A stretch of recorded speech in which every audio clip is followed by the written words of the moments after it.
പ്രിയ സുഹൃത്തുക്കളെ, തുറന്ന പുസ്തകം ഗ്രൂപ്പിൻ്റെ ലൈഫ് ടിപ്സിലേക്ക് ഹൃദ്യമായ സ്വാഗതം. മുൻകാല ജീവിതം നൽകിയ ചില ധാരണകളും വിശ്വാസ പ്രമാണങ്ങളുമായിട്ടാണ് ഭാര്യാഭർത്താക്കന്മാർ കുടുംബജീവിതം ആരംഭിക്കുന്നത്. ഈ ധാരണകളും വിശ്വാസങ്ങളും വിലയിരുത്തലുകളുമെല്ലാം ഒരു പെട്ടിയിൽ പൂട്ടിവെച്ചിരിക്കുകയാണെന്ന് കരുതൂ. അങ്ങനെയെങ്കിൽ 2 പെട്ടികളും പേറിയാണ് ഭാര്യാഭർത്താക്കന്മാർ കുടുംബജീവിതം തുടങ്ങുന്നത്. ഇന്നു മുതൽ നീ വടക്കേ വീട്ടിൽ ഗോവിന്ദൻ്റെ ഭാര്യയാണ്. അവൻ്റെ ഇഷ്ടങ്ങളാണ് നിന്റെ ഇഷ്ടങ്ങൾ, അവൻ്റെ ധാരണകളാണ് നിന്റെ ധാരണകൾ. ഒരു നവവധുവിന് കിട്ടുന്ന ആദ്യത്തെ ഉപദേശം. ചുരുക്കി പറഞ്ഞാൽ, നീ കൊണ്ടുവന്ന നിന്റെ പെട്ടിയുണ്ടല്ലോ, അതിവിടെ തുറക്കേണ്ട. അവൻ്റെ പെട്ടിയാണ് നിന്റെയും പെട്ടി എന്നാണോ ഉപദേശത്തിൻ്റെ അർത്ഥം? അത് നടക്കുന്ന കാര്യമാണോ? ചെറുപ്പം മുതലേ ശീലിച്ച ജീവിതക്രമങ്ങൾ മാറ്റാൻ അല്പം ബുദ്ധിമുട്ടുണ്ടാകും. എന്നാലും അവയൊക്കെ മാറുമെന്ന് കരുതാം. പക്ഷേ മനസ്സോ? ഏതെങ്കിലും ഒരു മൂലയിലിരുന്ന് ആരെങ്കിലും എന്തെങ്കിലും ഒന്ന് പറഞ്ഞാൽ, എന്നെക്കുറിച്ചാണോ അവർ പറയുന്നത്? എന്താവും അവർ പറയുന്നത്? എനിക്ക് നിറം ഇത്തിരി കുറവാണെന്നാവും അവർ പിറുപിറുക്കുന്നത് എന്ന് സംശയിക്കുന്ന പ്രകൃതമാണ് നവവധുവിനുള്ളതെങ്കിൽ, സംശയം, വിദ്വേഷം, അപകർഷത തുടങ്ങിയുള്ള വൈകല്യങ്ങൾ പേറുന്ന മനസ്സുമായിട്ടാണ് നവവധുവിൻ്റെ രംഗപ്രവേശമെങ്കിൽ പുതുജീവിതം സാധ്യമാകുമോ? ഇതുതന്നെ ഭർത്താവിൻ്റെയും കഥ. അയാൾക്കുമുണ്ട് അയാളുടെ കുറേ ധാരണകൾ. ഈ ധാരണകൾ നിറച്ച പെട്ടിയുമായിട്ടാണ് അയാളുടെ വരവ്. വലിയ താമസമില്ലാതെ അബദ്ധധാരണകൾ തമ്മിൽ ഏറ്റുമുട്ടലുകൾ ഉണ്ടാകും. അതിനാൽ മുൻവിധികളുടെ ഭാണ്ഡക്കെട്ടുകൾ ഉപേക്ഷിച്ചിട്ട് വേണം പുതുജീവിതം ആരംഭിക്കാൻ. ആസാംകാരനായ ബോറ എന്നൊരാൾക്ക് ശബരിമല ദർശനം നടത്തണമെന്ന് ഒരാഗ്രഹം. പത്രമാസികകളിലൂടെയും TV-യിലൂടെയും മറ്റും ശബരിമലയെപ്പറ്റി അയാൾ ധാരാളം കേട്ടിരിക്കുന്നു. മലയാളികളായ സുഹൃത്തുക്കളോട് ചോദിച്ച് മലയാത്രയെപ്പറ്റിയും അനുഷ്ഠാനങ്ങളെപ്പറ്റിയും അയാൾ മനസ്സിലാക്കി. ഹൈറേഞ്ച് പ്രദേശമാണ്, വലിയൊരു മല കയറണം, ചുറ്റും കാടാണ്. ജനുവരി ആദ്യവാരത്തിലാണ് ബോറ ഗുവാഹത്തിയിൽ നിന്ന് ട്രെയിൻ കയറുന്നത്. ജനുവരിയിൽ ആസാമിൽ നല്ല തണുപ്പായിരുന്നു. ഇവിടെ ഇത്ര തണുപ്പാണെങ്കിൽ ശബരിമലയിൽ എത്രയേറെ തണുപ്പായിരിക്കും, ബോറ ചിന്തിച്ചു. ഷൂസ്, കമ്പിളി സോക്സ്, കട്ടിയേറിയ പാൻസ്, 2 ഫുൾ സ്വെറ്ററുകൾ, കഴുത്തുവരെ മൂടുന്ന ജാക്കറ്റ്, കയ്യുറകൾ, മങ്കി ക്യാപ്പ് തുടങ്ങിയ തണുപ്പിനെ പ്രതിരോധിക്കാൻ ആവശ്യമായ ഒട്ടേറെ സാധനങ്ങൾ നിറച്ച ഭാണ്ഡവും പെട്ടിയുമായി ബോറ കേരളത്തിലെത്തി.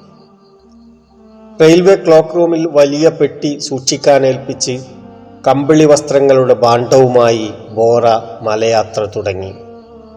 പമ്പയിലെത്തി. അവിടെ നിന്ന് ഇരുമുടി നിറച്ചു തലയിൽ വെച്ചു. ആസാമിലെ തണുപ്പൊന്നും അപ്പോൾ ബോറയ്ക്ക് തോന്നിയില്ല. മലമുകളിലെത്തുമ്പോൾ തണുപ്പ് കഠിനമാകുമെന്ന് അയാൾ കരുതി. ഇരുമുടി തലയിലും കമ്പിളി വസ്ത്രങ്ങളുടെ ഭാണ്ഡക്കെട്ട് ചുമലിലും വെച്ച് ബോറ മല കയറി. ഷൂസ് ധരിക്കാൻ പാടില്ലെന്നറിഞ്ഞപ്പോൾ അതും ഭാണ്ഡത്തിലാക്കി. മല കയറി വന്നപ്പോഴേക്കും സൂര്യൻ ഉദിച്ചു പൊങ്ങി. ബോറ വിയർത്തു കുളിച്ചു. സ്വെറ്റർ പോയിട്ട് ഷർട്ട് പോലും ധരിക്കേണ്ട ആവശ്യമില്ല എന്നയാൾക്ക് മനസ്സിലായി. തണുപ്പിനെ പ്രതിരോധിക്കാൻ താൻ കരുതിയ കമ്പിളി വസ്ത്രങ്ങളുടെ ഭാണ്ഡം ചുമന്നുകൊണ്ട് മല കയറാൻ പറ്റുമോ? മല കയറിയപ്പോഴും ദർശനം നടത്തിയപ്പോഴും തിരികെ ഇറങ്ങിയപ്പോഴും ഈ ഭാണ്ഡത്തിൻ്റെ ഭാരമായിരുന്നു അയാളുടെ പ്രധാന പ്രശ്നം. തിരികെ ആസാമിലെത്തിയപ്പോൾ ബോറ തൻ്റെ സുഹൃത്തുക്കളോട് പറഞ്ഞു, അയ്യപ്പസ്വാമി എന്നെ ഒരു പാഠം പഠിപ്പിച്ചു. നാം കൊണ്ടു നടക്കുന്ന അബദ്ധധാരണകളാണ് നമ്മുടെ വിഷമങ്ങൾക്ക് കാരണം. വേണ്ടതു മാത്രമേ ചുമന്ന് നടക്കാവൂ. ഹിമാലയ സാനുക്കളിൽ വേണ്ടതല്ല കേരളത്തിൽ വേണ്ടത്.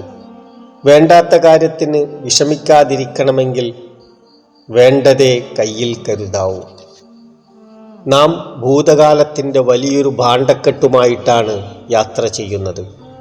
ഓരോ യാത്രയ്ക്കും വേണ്ടതെന്തൊക്കെയെന്ന് നമുക്കറിയില്ല. അനുഭവങ്ങൾ നമ്മെ അറിവുള്ളവരാക്കും എന്ന് പറയാറുണ്ട്.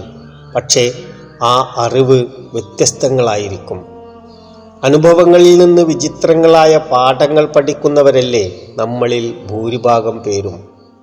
അനുഭവങ്ങളിൽ നിന്ന് പഠിച്ച ചില രസകരമായ പാഠങ്ങൾ നിങ്ങൾക്ക് കേൾക്കണോ? എക്സ്, വൈ എന്നിവർ പങ്കുകച്ചവടക്കാരായിരുന്നു. കച്ചവടം പൊളിഞ്ഞു. കുറേ പണവുമായി വൈ എന്നയാൾ മുങ്ങി. എക്സ് പഠിച്ച പാഠം എന്താണെന്നോ? വൈയുടെ ജാതിക്കാരെ വിശ്വസിക്കരുത്. സത്യത്തിൽ അനുഭവം നൽകിയ പാഠം ഇതാണോ? ഇവിടെ ജാതിക്കും മതത്തിനും എന്തു പ്രസക്തി? ഓരോ മനുഷ്യനും സംഭവങ്ങളോട് ചില പ്രത്യേക രീതിയിലാണ് പ്രതികരിക്കുക. മുൻകാല ജീവിതത്തിലെ അനുഭവങ്ങളിൽ നിന്നോ കേട്ടറിവുകളിൽ നിന്നോ ഉൾക്കൊണ്ട ധാരണകളാണ് ചിലർക്ക് അനുഭവ പാഠങ്ങളായി മാറുന്നത്. ഭൂതകാലം നൽകിയ ധാരണകളെല്ലാം ശരിയായിക്കൊള്ളണമെന്നില്ല. ചിലത് ശരിയാണെങ്കിൽ തന്നെ അവയ്ക്ക് മാറിയ അന്തരീക്ഷത്തിൽ പ്രസക്തി ഉണ്ടാവില്ല എന്നും വരാം. അങ്ങനെയിരിക്കെ പുതുജീവിതത്തിലേക്ക് പ്രവേശിക്കുമ്പോൾ അത്തരം ധാരണകളുടെ ഭാണ്ഡക്കെട്ട് ഒഴിവാക്കുകയാവും ഭംഗി. സുധാകരൻ്റെ ഭാര്യ നളിനി എല്ലാവരോടും ചിരിച്ചുകൊണ്ടേ സംസാരിക്കൂ.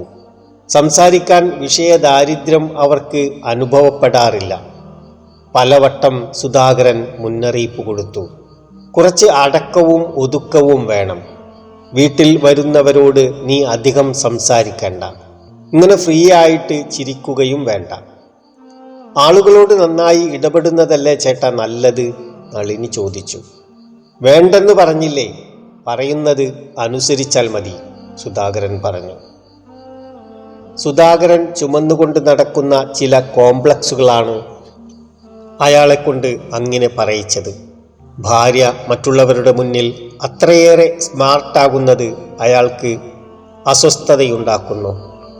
അതോടെ നളിനി മറ്റാളുകളുടെ മുമ്പിൽ പ്രത്യക്ഷപ്പെടുന്നത് കുറച്ചു.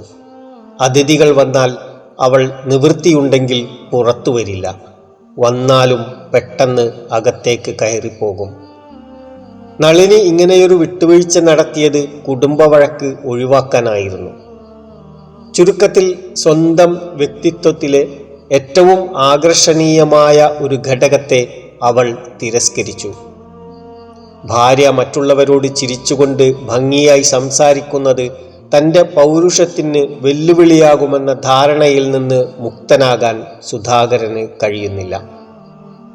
ആളുകളെ തിരിച്ചറിഞ്ഞ് സംസാരിക്കുന്നതാണ് നല്ലതെന്ന പാഠം നളിനി പഠിച്ചതുമില്ല. മുൻധാരണകളുടെ വലിയൊരു ഭാണ്ഡവുമായി കഴിയുന്നവരാണ് ചില അമ്മായിയമ്മമാർ.